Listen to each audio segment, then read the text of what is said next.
अच्छा, मैं समझा था नहीं बारी आएगी। मियाँ साहब, सिविल मिलिट्री बैलेंस की बात होती है पाकिस्तान में। बहुत सारे लोग ये समझते हैं कि पाकिस्तान के बहुत सारे मसाइल का वजह ये है। अब पाकिस्तान में एयरलाइन है तो वो भी अगर डिफेंस के महकमे के पास जाएगी, बिजनेसेस भी उनके पास जाएंगे, तो लोग समझते हैं उनके लिए बिज़नेस के मौके नहीं है, रोज़गार के नहीं।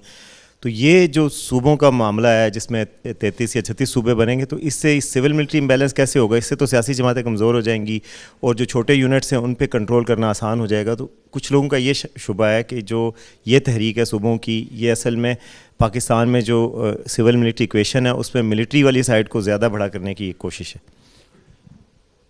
अभी मैंने आपके सामने बात की थी कि हमारे जो बड़े पॉपुलर लीडर्स हैं, अभी 3 नाम हम ले सकते हैं ना, भुट्टो साहब थे, नवाज शरीफ साहब थे, इमरान खान साहब हैं, यही 3 बड़े लीडर हम कहेंगे ना। इसमें कोई भी जो तयशुदा लीडर बनने के तरीके हैं दुनिया में, उस तरीके से कोई भी नहीं आया। सब कभी ना कभी ज़रूरत थी किसी को तो वो उनको लेके आ गए। तो पब्लिक में उनकी सपोर्ट उस तरह से डेमोन्स्ट्रेट नहीं हुई।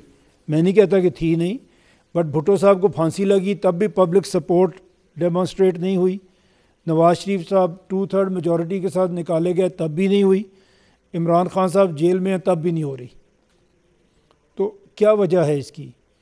शायद इसकी ये एक वजह है कि ये इन्होंने अपनी जो इनकी जो लोगों के दरमियान इनकी जड़ें नहीं थी उस तरह से जिस तरह से होनी चाहिए। और अगर आप अपने स्टेक होल्डर्स को ज़्यादा कर लें, अगर आप 33 सूबे बनाएंगे तो पॉलिटिक्स में स्टेक होल्डर्स की तादाद बढ़ जाएगी, कम तो नहीं होगी ना, बढ़ जाएगी। तो ये पॉलिटिशियंस के साथ स्टेक होल्डर्स की तादाद बढ़ जाएगी। जब बढ़ जाएगी तो फिर उनके साथ उनको इस तरह से निकालना और इस तरह से डिक्टेट करना शायद पॉसिबल नहीं रहेगा, क्योंकि एक पब्लिक सपोर्ट उनके साथ होगी।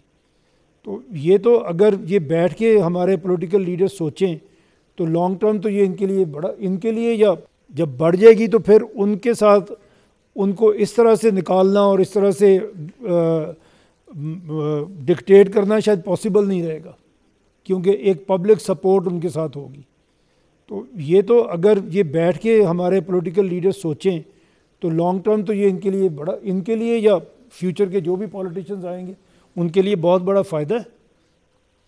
अभी आप ज़रा लीडर्स के नाम तो गिनना शुरू करें किसी भी पार्टी के, 4-5 के बाद ख़त्म हो जाएंगे जिन जो पब्लिकली नोन है। तो अगर आपके 33 चीफ मिनिस्टर्स होंगे तो हर सूबे में 10-10, 20-20 लोग भी हुए तो नंबर फिर कहाँ पे चला जाएगा?